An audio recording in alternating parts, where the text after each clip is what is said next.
ये हिम्मत तो मुझ में इसलिए आ गई क्योंकि उस दिन मैंने माँ को मंदिर के सामने देखा था।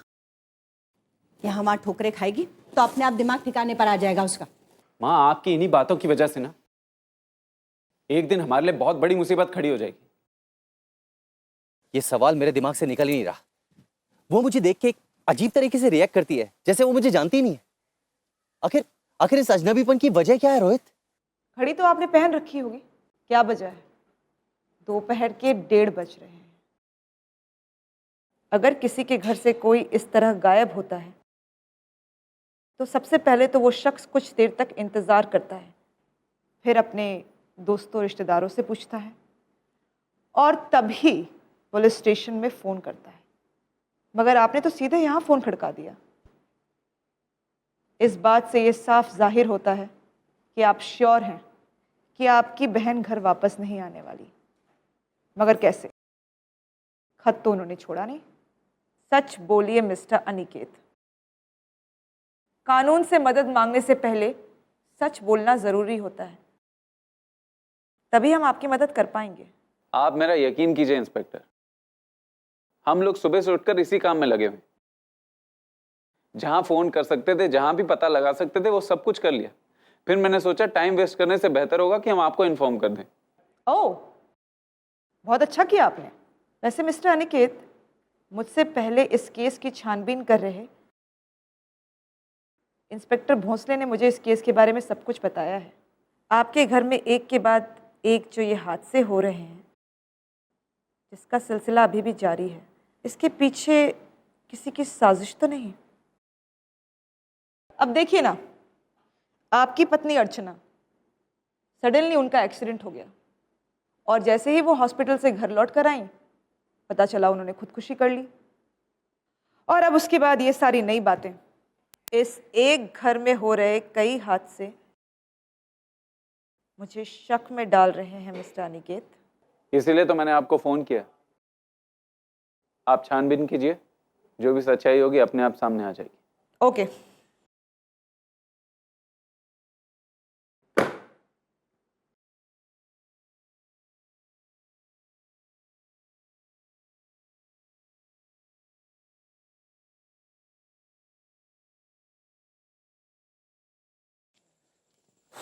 यार विकास, ये जो तेरी तृष्णा है, कहीं ऐसा तो नहीं है कोई और लड़की है? हाँ यार, मैं भी यही सोच रहा हूँ।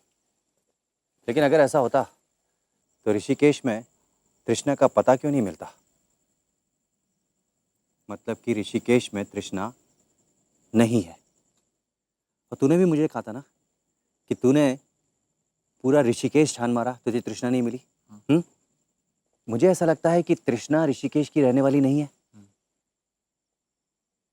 हाँ, कुछ कुछ मुझे समझ में आ रहा है। पता है, मैंने तृष्णा के फोन पे एक मुंबई का नंबर आया था और मैंने अपनी आंखों से ये बात देखा था। ये सारी बातें ये साबित करती हैं कि तृप्ति ही तृष्णा है। That's it. विकास, जरा सोचने की कोशिश कर। कोई ऐसी चीज, कोई सबूत जिससे हम ये साबित कर पाए कि तृष्णा ही तृप्ति है। नहीं यार, मेरे दिमाग में इस वक्त कुछ भी नहीं आ रहा है। लेकिन आज जो उसके हाव भाव थे, उससे मुझे पक्का यकीन हो गया है कि वही तृष्णा है। डेफिनेटली वही तृष्णा है।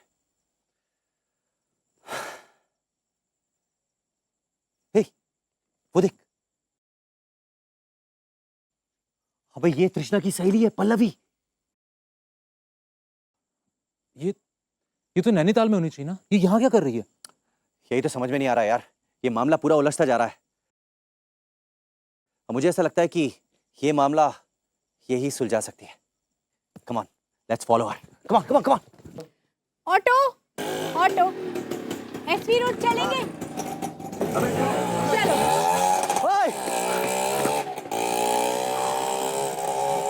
शिट मैन, यार ये तो निकल गई। अगर इससे कुछ पूछना है ना तो इसका पीछा करना पड़ेगा। चल आजा, आ जल्दी आ, जल्दी जल्दी।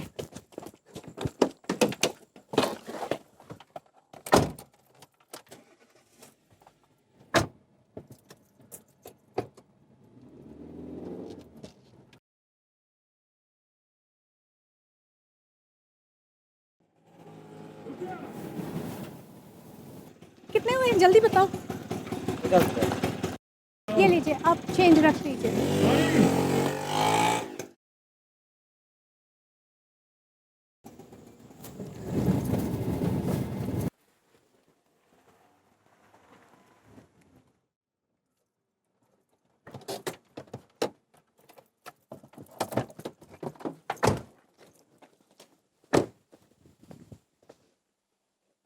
यार ये ऑटो वाला कहाँ निकल गया? यही तो समझ में नहीं आ रहा। इसी मोड़ पर तो आया था वो, पता नहीं किस गली में घुस गया। एक काम कर, हाँ चल वहाँ देखते हैं। चल आ जा। हाय। हाय पल्लवी, मैं सामने से तुम्हारे आने का इंतजार कर रहा हूँ। और तुम यहाँ से कहाँ? अरे थोड़ी प्रॉब्लम हो गई थी तो ऑटो को दूसरे रास्ते से घुमा के लाई हूँ। खैर, तुम कैसे हो? तुम्हारे इंतजार में दुबला हुए जा रहा हूँ और तुम्हारे पास वक्त ही नहीं है। काम भी तो करना है ना। तुम करती क्या हो? नहीं, कभी यहाँ कभी कई कई रोज के लिए शहर से बाहर, करती क्या हो तुम? वो मैं तुम्हें बाद में समझाऊंगी, लेकिन काम तो काम ही है ना। ओके, चलें? कहाँ चलो? जहाँ तुम कहो। अच्छा, तो इससे अच्छा मैं ही ना ड्राइव कर लूं, वरना सारे रास्ते बोलते रहोगे इधर मुड़ना है क्या, उधर मुड़ना है क्या, लेफ्ट लूं क्या, राइट लूं क्या। अगर आइसक्रीम पार्लर भी जाने को कहूंगी ना तो भी पता नहीं कहाँ से घुमा घुमा के ले जाओगे। तो आज तुम्हारा ड्राइविंग का मूड है? हाँ, और अगर मैं किसी से रेस लगाना चाहूँ ना तो भी मुझे रोकना मत। तो आज रेसिंग का मूड भी है? वाह, चलो चलो।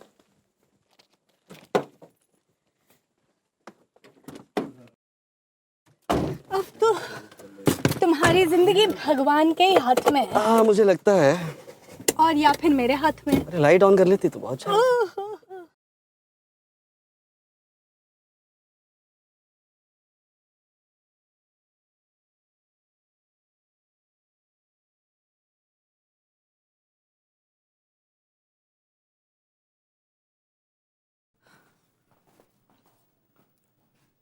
तुम यहाँ? हाँ, अब ये यहीं रहती है। वैसे भी वो घर अब सच बोलने वालों के रहने के लायक रहा नहीं। लेकिन आप मुझे यहाँ पर क्यों लेके आए? ये पूछने के लिए कि आपकी बेटी आपसे छीन ली गई और आप लोग चुप रहे। क्यों चुप रहे आप लोग? अर्चना की खुदकुशी को लेकर हमने पुलिस में कंप्लेंट की थी और इससे ज्यादा हम लोग क्या कर सकते थे? दरअसल आप जैसे माँ बाप की खामोशी ही बेटियों पर हो रहे अत्याचार को बढ़ावा देती है। आपकी अर्चना इस दुनिया से चली गई और आप चुपचाप बैठे। इस तरह से ना जाने कितनी अर्चनाओं पर अत्याचार के पहाड़ टूट पड़ेंगे। आपको इस तरह से चुप नहीं बैठना चाहिए। उन लोगों को सबक सिखाना चाहिए। वो पैसे वाले लोग हैं। उन लोगों ने ये साबित कर दिया कि अर्चना दिमागी तौर पे बीमार थी, इसीलिए उसने खुदकुशी किया। जबकि सच्चाई यह है कि अर्चना ने खुदकुशी नहीं की, उसकी हत्या की गई है। नहीं, ऐसा नहीं हो सकता। ऐसा नहीं हो सकता। यही सच है अंकल। पहले मैं भी यही सोचती थी कि अर्चना ने खुदकुशी की है, लेकिन मैंने अपने कानों से सुना है कि अर्चना ने खुदकुशी नहीं बल्कि उसे तो साजिश करके मारा गया है। किसने की है ये साजिश? किसने की है? ये साजिश किसने की है ये बात तो उस घर में सिर्फ कुमुद बता सकती है। हाँ, क्योंकि मैंने उनके ही मुंह से ये बात सुनी थी। अगर आपकी बेटी की हत्या हुई है तो उसकी आत्मा को तब तक शांति नहीं मिलेगी जब तक आप अपराधियों को सजा नहीं दिलवा देते। और इसकी कोशिश आपको करनी होगी। अंकल, ये बात सामने आनी ही चाहिए कि अर्चना को मारने की साजिश आखिर की किसने है? किसने इस बात को अंजाम दिया है? क्यों हुई अर्चना की मौत? अंकल, अर्चना की मौत छत से गिरकर जरूर हुई है, लेकिन अगर ये कत्ल है तो किसी ने उसे धक्का तो जरूर मारा होगा। कौन है वो और इसके पीछे उसका क्या मकसद था? इस बात का खुलना बेहद जरूरी है। लेकिन हमें तो यह बताया गया था कि हमने अनिकेत के परिवार वालों के खिलाफ पुलिस में कंप्लेंट की थी और इसी कंप्लेंट की वजह से अर्चना बहुत शर्मिंदा थी और उसका मौत का कारण ही वही थी। हमने तो पुलिस में इसलिए कंप्लेंट की थी कि हमारी बेटी के जीते जी अनिकेत की दूसरी शादी ना हो सके, हमारी बेटी का हक ना छीना जाए।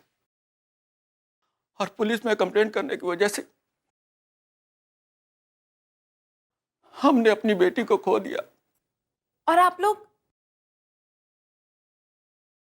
ये सोचकर खामोश बैठ गए कि आपकी बेटी ने खुदकुशी कर ली और बात वहीं खत्म हो गई। नहीं, हमारे खामोश हो जाने की वजह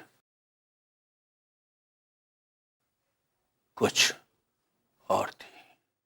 हमने आपके ही कहने पे पुलिस में कंप्लेंट की थी, लेकिन हमें क्या मालूम था ये कंप्लेंट ही मेरी बेटी की खुदकुशी की वजह बन जाएगी। आप लोग ऐसा क्यों समझते हैं कि उसकी खुदकुशी की वजह यह है? उसकी खुदकुशी की वजह है उसका दिमागी संतुलन।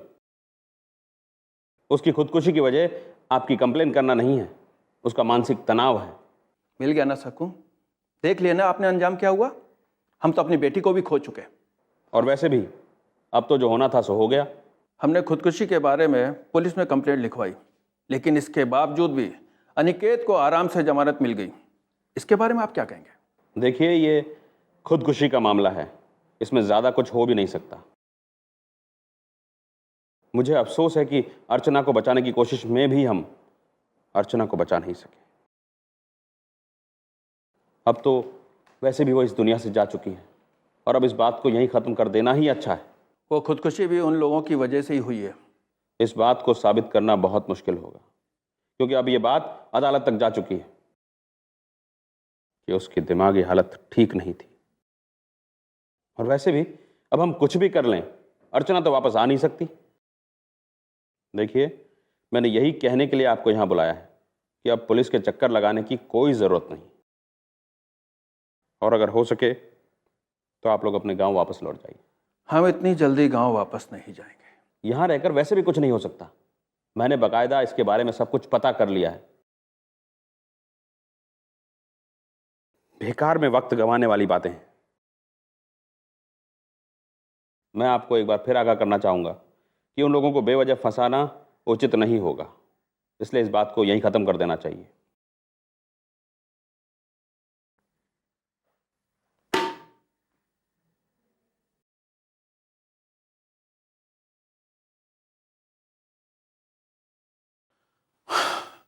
और उस नकाबपोश की बात मानकर हम खामोश हो गए। आपने पहले उस नकाबपोश की बात मानकर पुलिस में कंप्लेंट कराई और उसके बाद उसी की बात मानकर खामोशी इख्तियार कर ली। क्या आपने जानना जरूरी नहीं समझा कि आखिरकार वो इंसान है कौन और उसका मकसद क्या है? हमने जानना तो चाहा, लेकिन उसने कभी कुछ बताया ही नहीं। सबसे बड़ी उलझन की बात यह है कि आखिर वो शख्स है कौन? क्या सोचकर उसने कंप्लेंट लिखवाई थी और क्या सोचकर केस से अलग हो जाने के लिए कहा? आखिर उसका मकसद क्या है? बात बहुत उलझी हुई है मॉम।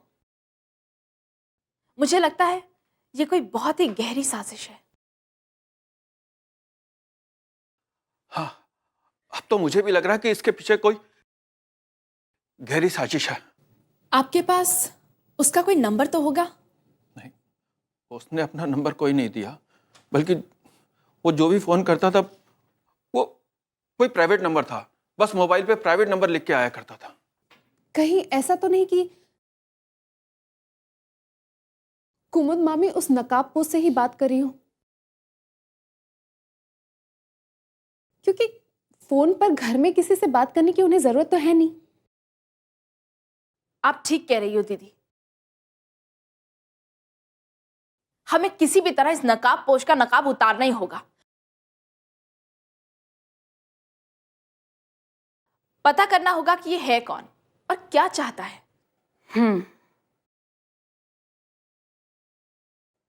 अर्चना की मौत से जुड़ा हुआ राज और उस नकाबपोश के बारे में सिर्फ कुमुद ही बता सकती है, और इसके लिए उसे मजबूर करना होगा। सवाल तो ये है कि कुमुद को मजबूर किस तरह किया जा सकता है? क्या हमें फिर से पुलिस का सहारा लेना चाहिए? नहीं,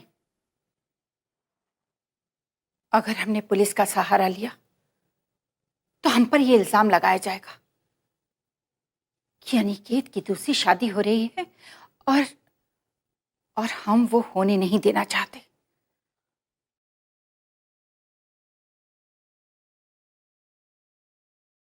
अरे तृप्ति बेटा, पंडित जी से बात हो गई है, कुंडली भी दिखा दी है, 26 गुण मिलते हैं। मैं सोच रहा था कि कल पंडित जी को लेकर उनके घर चला जाऊं और शादी की मुहूर्त की तारीख भी पता कर लूं। तुम क्या कहती हो? जैसा आपको ठीक लगे पापा। अच्छा, तो ठीक है भाई, नेक काम में देरी किस बात की। हेलो। नमस्कार जी, मैं भानु प्रताप बोल रहा हूँ जी। जी नमस्ते, कहिए कैसे फ़ोन किया आपने? जी एक बात पूछना चाहता था। वो भाई साहब हैं घर पे? जी वो टहलने गए हैं, आप मुझे बताइए क्या बात है? जी मैं ये पूछना चाहता था कि कल मैं पंडित जी को लेकर आपके घर पे आ जाऊं ताकि शादी की तारीख भी तय कर ली जाए, जल्दी से मुहूर्त निकाला जाए। जी जी बिल्कुल, हम तो आप ही का इंतज़ार कर रहे हैं। ठीक है जी। जब से बहू को देखा है ना, घर बहुत सूना सूना लग रहा है। बस अब तो उसे लाने की जल्दी है। आपको जल्दी नहीं है अपनी बेटी को विदा करने की, पर हमें बहू को लाने की जल्दी है। जी अब तो बात पक्की हो ही गई है। तृप्ति आप ही के घर की अमानत है। कल पंडित जी को लेकर आ रहा हूँ, जितनी जल्दी का मुहूर्त निकलवाना हो निकलवा लीजिए, मुझे कोई एतराज नहीं है। जी हम आपका इंतजार करेंगे। जी नमस्ते। नमस्ते। कल पंडित जी को लेकर जा रहा हूँ मैं।